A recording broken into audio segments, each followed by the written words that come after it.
মাওলা মাওলা ইয়া আরহামার রাহিমিন, ইয়া আল্লাহ বাস তুমি আমাদের প্রতি দয়া করো মাওলা, আমাদের প্রতি দয়া করো মাওলা। মাওলা আমরা যতই কিছু করি না কেন মাওলা, যদি তুমি আমাদের প্রতি দয়া না করো মাওলা, তুমি যদি আমাদের প্রতি দয়ার এহসান না করো মাওলা, আমরা উভয় জাহানে ধ্বংস হয়ে যাব মাওলা। মালিক ও মাওলা, তুমি যদি আমাদেরকে দয়া না করো মাওলা, আমাদেরকে মাগফিরাত না করো মাওলা, আমরা ধ্বংস হয়ে যাবে মাওলা। মাওলা মাওলা আমরা তোমার দয়া চাই মাওলা। মাওলা আমাদের প্রতি দয়া করো মাওলা। মাওলা আমাদের প্রতি রাজি হয়ে যাও মাওলা। মাওলা মাওলা আমাদের প্রতি রাজি হয়ে যাও মাওলা। ইয়া আরহামার রাহিমিন মালিক ও মাওলা, ইয়া আল্লাহ ইয়া রহমান ইয়া রহিম মালিক ও মাওলা, যারা হাত তুলেছে মাওলা, আল্লাহ অনেকেই পেরেশানির মধ্যে আছে মাওলা। আল্লাহ কেউ বা রোজগারহীনতা, কেউ বা ঋণগ্রস্ততা, কেউ বা সন্তানহীনতা মাওলা, কেউ বা হয়তো মামলা মোকদ্দমা পেরেশান মাওলা। আল্লাহ শুনেছি দাওয়াত ইসলামের ইজতেমায় দোয়া কবুল হয় মাওলা। আল্লাহ সে আশা নিয়ে হাত তুলেছি মাওলা। আল্লাহ আমরা যে যে নিয়ে হাত তুলেছি মাওলা, আমাদের প্রত্যেকের পেরেশানিকে দূর করে দাও আল্লাহ, প্রত্যেকের অভাবকে দূর করে দাও আল্লাহ, প্রত্যেকের মুসিবতকে দূর করে দাও।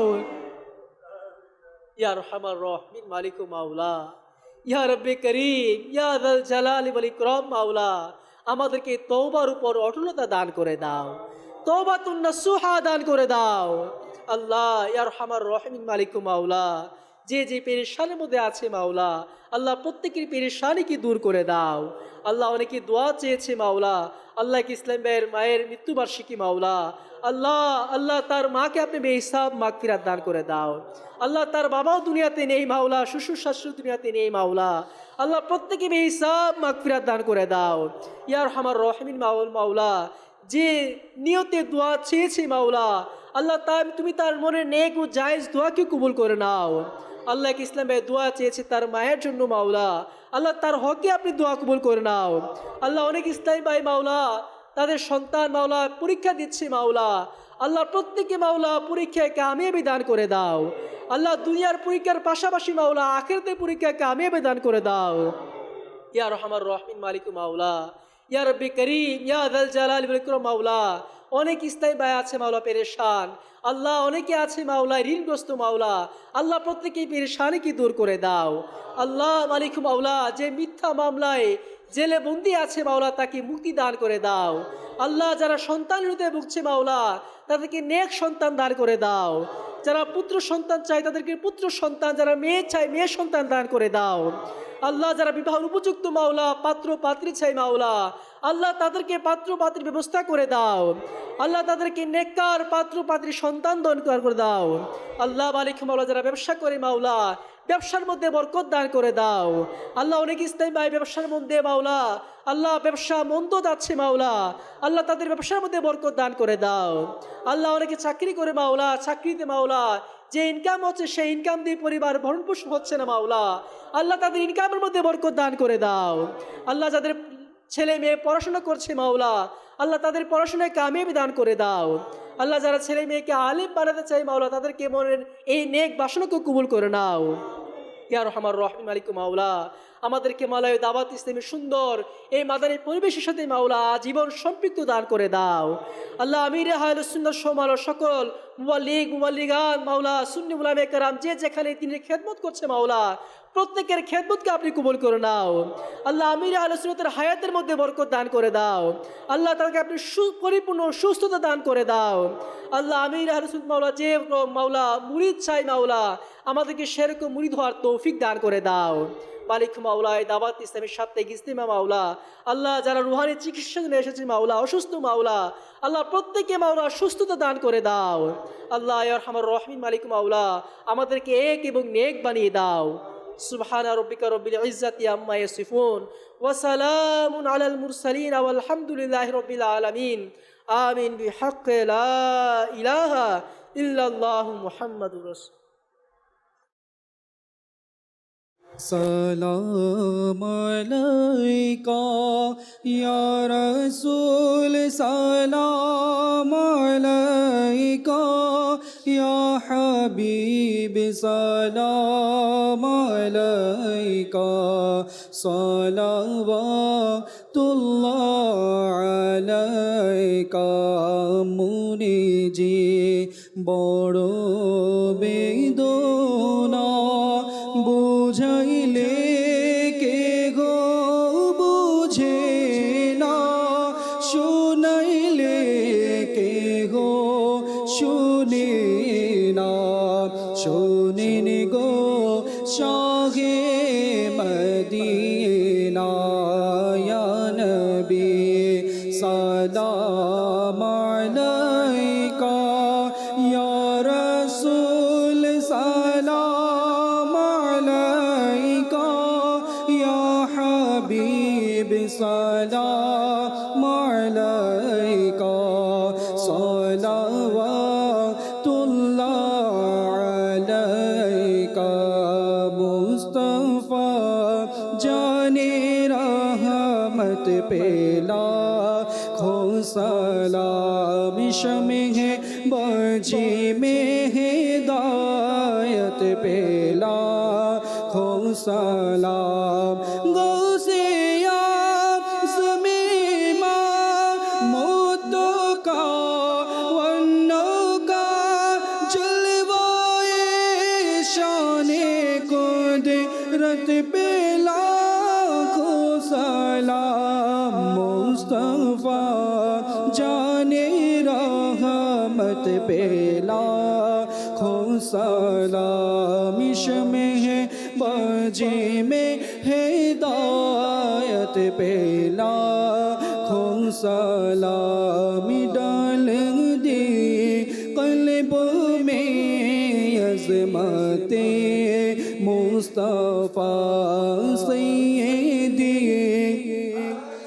हज़रत पेला खो सलाम फैजो से जिन गेला खो नमाज़ी बने फैजो से जिन गेला खो इमाम सजे उसे मेरे अहले सुन्नत पेला सलाम मुस्तफा जाने रहमत पेला खो सलाम शमे है मजी में हिदायत पेला खो सलाम अस्सलातु वस्सलामु अलैका या रसूलल्लाह सुब्हानक अल्लाहुम्मा व बिहम्दिका अशहदु अन ला इलाहा इल्ला अंता अस्तगफिरुका व अतूबु इलैक सुब्हानक अल्लाहुम्मा व बिहम्दिका अशहदु अन ला इलाहा इल्ला अंता अस्तगफिरुका व अतूबु इलैक सुब्हानक अल्लाहुम्मा व बिहम्दिका अशहदु अन ला इलाहा इल्ला अंता अस्तगफिरुका व अतूबु इलैक अस्सलातु वस्सलामु अलैका या नबी अल्लाह व अला आलिका व अस्हाबिका या नूर अल्लाह बिहक़्क़ि ला इलाहा इल्लल्लाह। চারিদিকে হোক প্রসার নেকির দাওয়াত উম্মত হোক খোদা ভীরু হে রাসূল।